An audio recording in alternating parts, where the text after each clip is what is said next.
So, I had a health scare recently. I was doing too much. Too much of what, you may ask? Too much of everything. I was in a situation where a literal medical professional was telling me I should hop in an ambulance. And I was thinking about money. I was worried about days to come that I might not have even seen. I was more worried about my lover and the fear she must have felt feeling my heart race so wildly than I was about the medical emergency unfolding in my chest. I felt like I could pass out at any moment, halfway in the next world and only barely connected to this one. And still, all I could think about was that I was going to have to miss work. I've always considered myself a health-conscious person with a very precise and harmonious relationship with my body. I always felt deeply that health came first. I've happily made sacrifices and adjustments to my lifestyle permanently in adherence to this principle, which is precisely why it was such a shock to find that I was completely out of touch with my body so suddenly. It was the weirdest feeling. Like I knew something was very wrong, but I had no words to describe it. I just knew I was very close to something awful. My heart raced and steadied over and over, and the lightheadedness kept getting worse. After continuous wise counsel from my lover and a few futile attempts at a solution, I finally dialed 911. And shortly after that, I took my first ride in an ambulance. The paramedic and the assistant were some of the most amazing, calm, level-headed, and patient people I've ever met.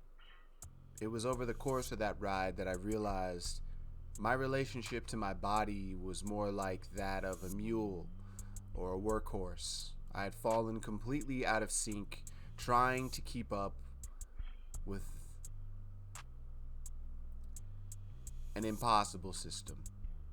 As we've discussed in previous videos, and as more and more of us are growing more aware, this system is not designed to support us.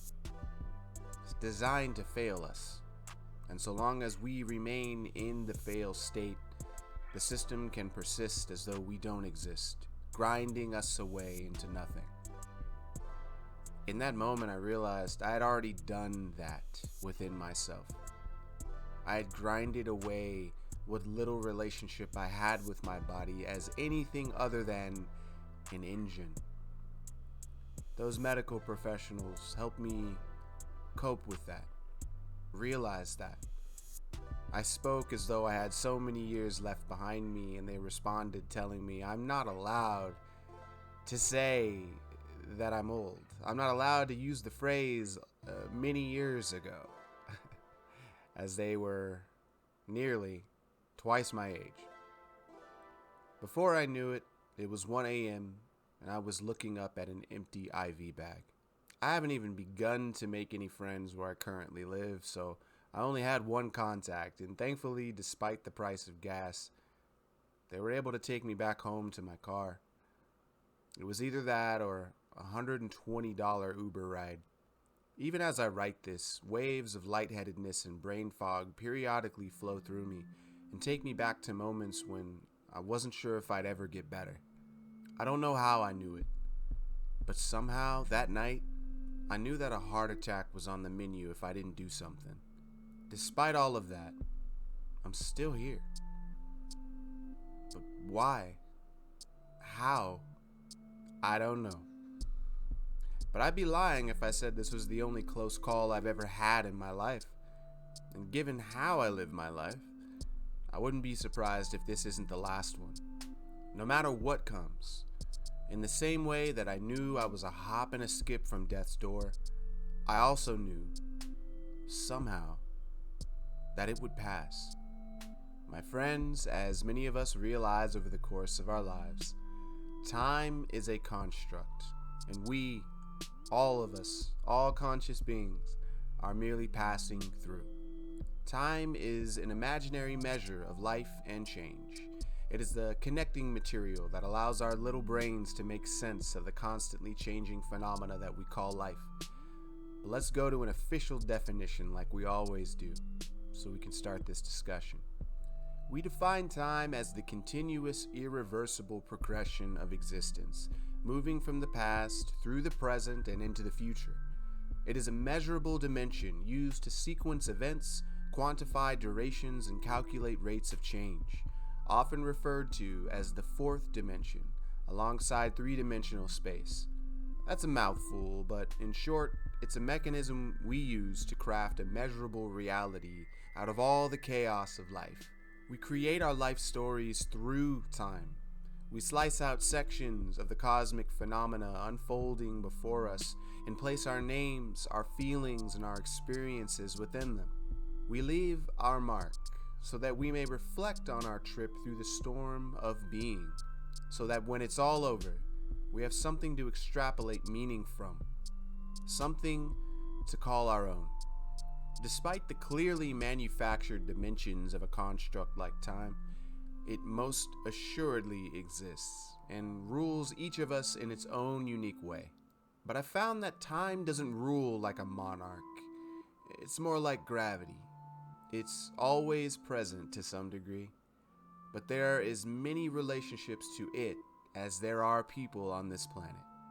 I felt a great deal of fear as my heart raced toward what felt like death's embrace.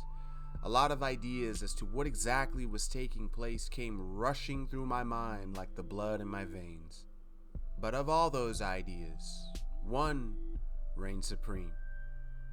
The entirety of life is temporal.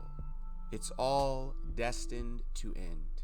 Every aspect of it at some point. And as an existentialist by nature, I've always simplified life down to two choices, especially when things get complex. Either we embrace this temporary existence with reverence and awe, or we fight it with dread and lament. Either way, it's ending. The end can be long-awaited rest, or it can be silent, unending torment. It truly is up to us. Heaven or hell? Your choice. I wish I could say it's as simple as making that choice, but we all know it isn't. Once we make our choice, life challenges us to live it.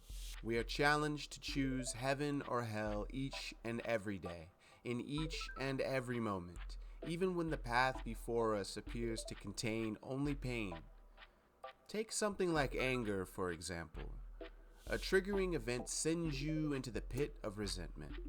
The moment the flame of anger ignites within you, you have a choice. Will this fire consume your day, the bridges of your relationships, your future? Or will it keep you warm in quiet contemplation over the next 90 seconds or so? You heard that right. 90 seconds is how long it typically takes cortisol and adrenaline to wash through your body. 90 seconds that can drastically change your life. Barring the vastly unique ways that we all process anger and myriad neurochemical differences, we are all faced with the choice of heaven or hell, no matter what we're facing. As wildly uncomfortable and terrifying as those long hours in the hospital were, I anchored myself in the heaven of higher knowledge. I knew that if I made it to tomorrow, I'd return to the flow of my life stronger and more resilient than I ever was. And most importantly, I'd return wiser. Each and every day that I rise, I choose heaven in the same way. No matter what I'm facing, I choose heaven. I choose reverence. I choose growth. I meditate on death the same way Tibetan monks do. I do it to remember the context of this miraculous trip we're all on. In this way, death doesn't drag me down. It is the lift beneath my wings when the weight and complexity of life grow heavy. It allows me to put the infinite expanse of life and circumstance into permanent context. It allows me to travel lightly, even when things get unbearably heavy. Our greatest, most immutable power as conscious beings is in our choice between these two poles, heaven or hell.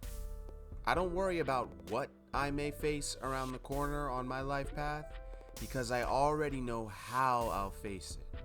I've already chosen heaven and everything it demands of me. I can't possibly know how or if the next challenge I face will floor me. But I always know that if there's any air in my lungs at all, I'm getting back up. My friends, though I wouldn't wish the terror of that night on anyone, I wish you the resolve to choose heaven, no matter what awaits. I'll see you again soon.